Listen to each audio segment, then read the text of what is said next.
So there's really nothing like being in front of a microphone to make you all feel more present.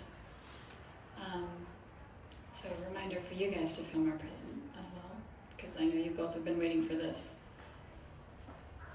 for a very long time. Max, are you ready? So we've heard a lot of great voices. You're gonna hear one that isn't so great now. There's a song I used to sing to myself on those long drives over the mountains, especially while I was pulling into town. I think about this song a lot. I guess we don't have the music for it, so I'll sing it a cappella. Boy, when I got here, I thought I'd be able to sing.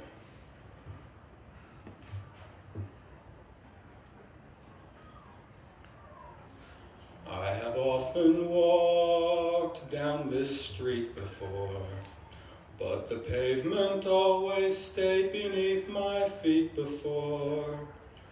All at once am I several stories high, knowing I'm on the street where you live. Are the lilac trees in the heart of town? Can you hear a lark in any other part of town? Does enchantment pour out of every door? No, it's just on the street where you live. And oh, the towering feeling, just to know somehow you are near. The overpowering feeling that any second you may suddenly appear. People stop and stare, they don't bother me, for there's nowhere else on earth that I would rather be. Let the time go by, I won't care if I can be here on the street where you live.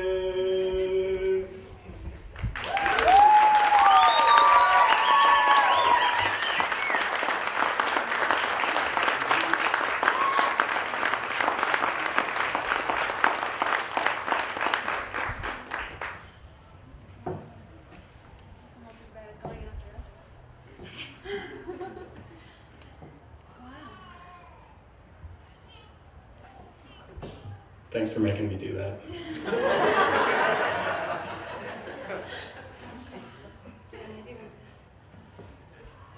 He sung that song many times to me, but never nearly that well. It was really great. That was really great. Oh, that was awesome. Okay. I actually prepared a little something, but I prepared a little bit in the middle of the night, and so I had to have it written down, so forgive me. You had your piece of paper. And this is going to be really long, but okay.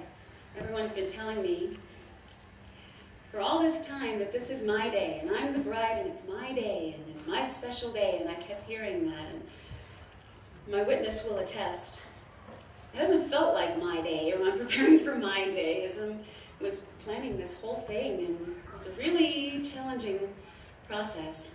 So, if in fact this is my day, I am going to thank each of you for indulging me, because this is going to be a little long. Herschel Max Svee, Ronan Watkins' doctor, my love soon-to-be husband, asked me to sing to him. And I said, I don't think I can do that. I don't think it would be all right. I knew, of course I was going to. I was planning to the whole time. But I wanted to throw him off the scent because we like surprising each other. So, true to form, I wasn't able to pick a song because there were so many that are so appropriate. So I decided to get creative and woke up real early and thought of how can I do all of them. So I'm going to do a medley telling the story of our relationship from my perspective. Uh-oh. Okay, the screen goes off really fast. Thank you. I'll keep moving my thumb around. All right. So, before I start with the story of us, here's a brief little story of something that happened early on in our relationship, before I was considering anything serious at all. And I don't know where you were at this, but I was at a seminar. And there was an elderly couple sitting in front of me. They were probably in their 80s or 90s, and pretty arthritic. The woman went to put on her jacket in this room where the air conditioning was, as always, too high. And she dropped her sweater on the floor behind her. And her husband, without missing a beat, leaned down and picked the sweater up off the floor with his own little arthritic hands. He leaned over like this to pick it up, but didn't miss a beat. And picked up the sweater and he put it around her shoulders, and then he buttoned it here so it wouldn't fall off again. And I saw the look she gave him, and it was the warmest look of love that I think that I'd seen. And I thought, that's what love is. Wow. And it blew me away, because I always thought it was supposed to be like this passionate, big deal thing, and it was just beautiful. It was wonderful, and I was so touched that I texted him. And I told him this story in a text. So I guess I kind of got an idea of what it is that I actually wanted that day, but I certainly never expected to have it. So that's the preface. When I met you, I was 36 or 37 years old. I was a single mother, and I had my own successful business in hypnotherapy, had a lot of friends. I owned my own home, and I had myself fairly well convinced that I had everything under control and I was doing pretty good. But I knew that I was overwhelmed. I knew it. And I knew that I needed help, and I didn't know who to ask, and I didn't know how to ask. So I didn't ask, and I just did it all myself. And I was very aware every day with every choice that some of these choices were a really big deal. I was raising a beautiful, wonderful, talented, sensitive teenager. And the decisions you make at that point in your life are really, they're important. And I want to help. So I kind of thought and kind of prayed in that way that I do. And I thought, tell me, where is the shepherd boy for this lost lamb? There is somebody I'm longing to see.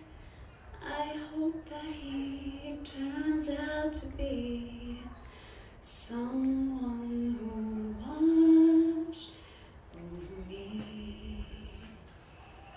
I'm a little lamb who's lost in the wood, and I know I could always be good to one who watched over me.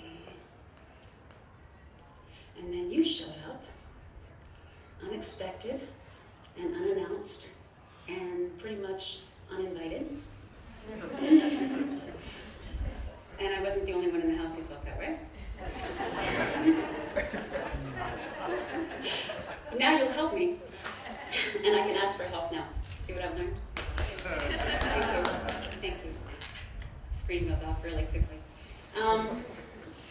So you showed up, and you said, for all intents and purposes, I've got a crush on you, Basara. All the day and night time, hear me sigh. I've never had the least notion that I could fall with so much emotion. Could you care for a little beach house? We could share the world, will pardon my much, but I've got a crush, my baby, on you. So I said,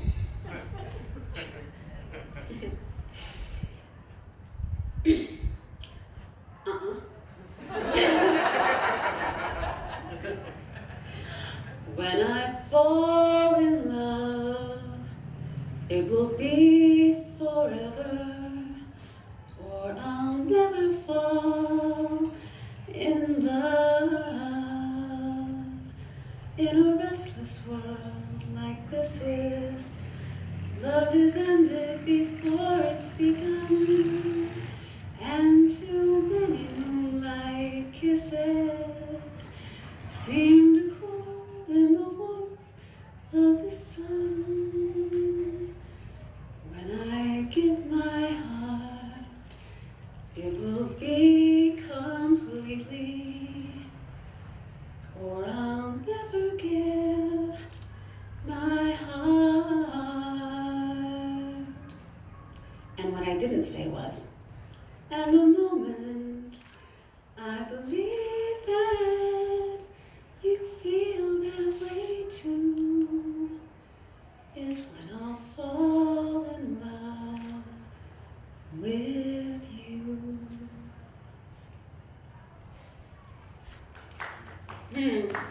Oh, it gets more. I didn't trust you or your intentions. You were too kind. You were too available. You were too reliable. And you were too perfect for me, and I didn't believe it, and I barely believed you. But you said, let me prove I am this man. And you have. He said, let me prove to you that I am this man. And he consistently has been. And you truly wanted to be my island in the storm.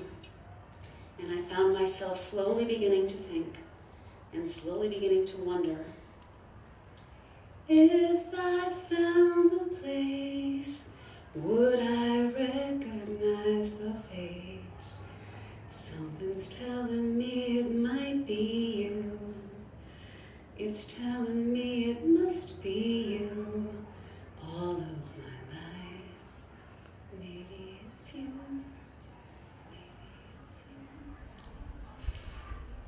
You continued in your rock-solid ways, being patient and being kind and seeing so clearly what I only hoped to see.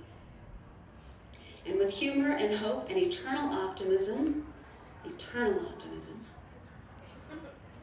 because seriously, you said, I know you so well.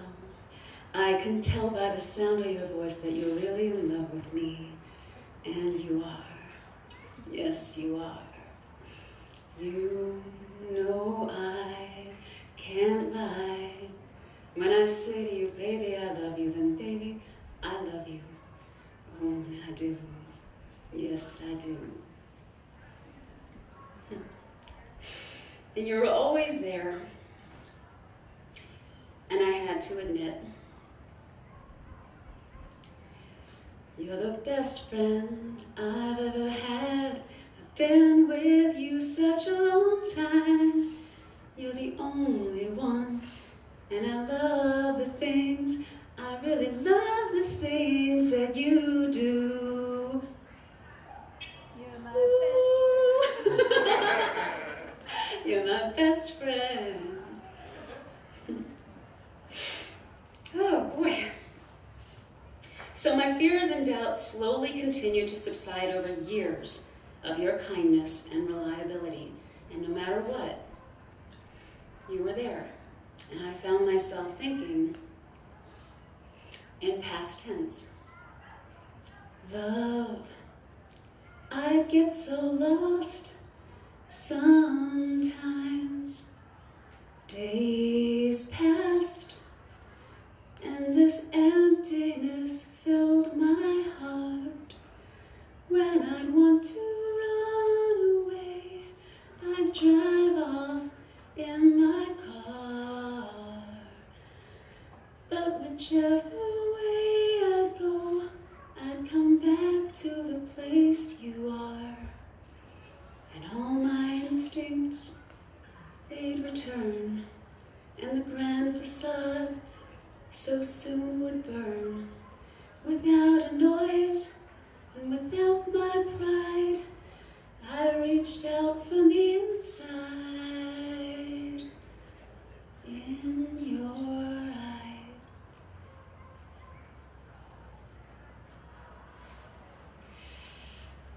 To which you reiterated for the billionth time, calm and gently. I don't think I can hit this note. The very thought of you makes my heart sing like an April breeze on the wings of spring, and you appear in all your splendor, my one and only love. So finally, I was brought to my senses. I was blind, now that I can see every sign. Posted nature says you belong to me, and I know it's true. It's written in the sky as blue as your eyes, as blue as your eyes. So I said yes. And I said yes a lot more than 5 times. Because we agreed that was going to be necessary because I was so indecisive. So you proposed on one knee at the Your Eyes Festival, and you asked the question. And again I said yes. And so finally you and I would say together, I am so in love with you.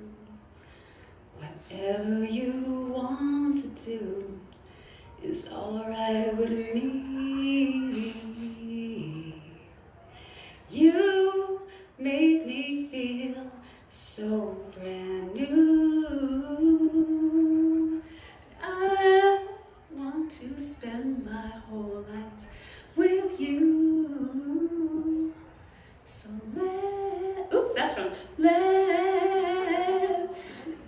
let's stay together, loving you weather.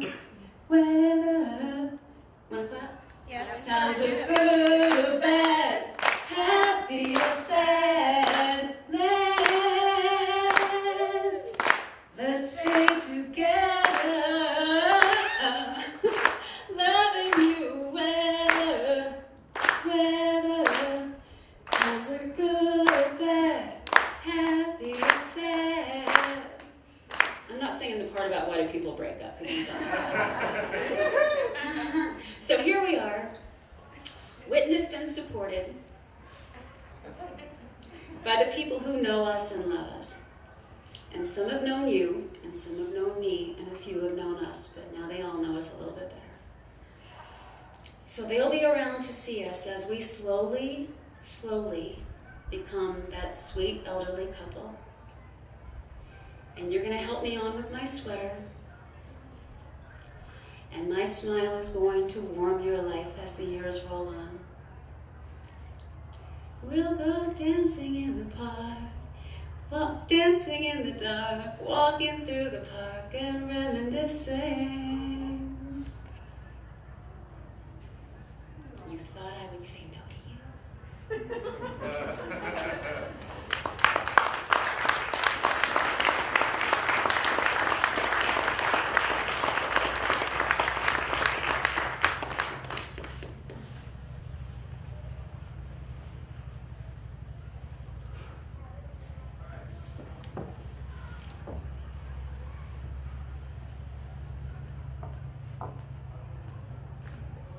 Neither of them knew they were going to sing to each other.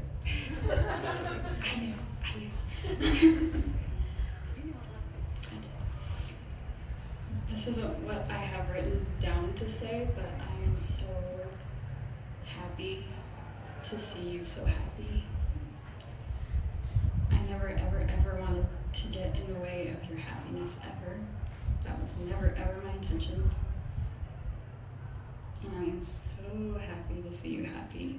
And I'm so happy that you feel, if what you just did is the way you feel, then that is wonderful. And I'm so happy that you're making her feel that way. Thank you for making my mommy happy.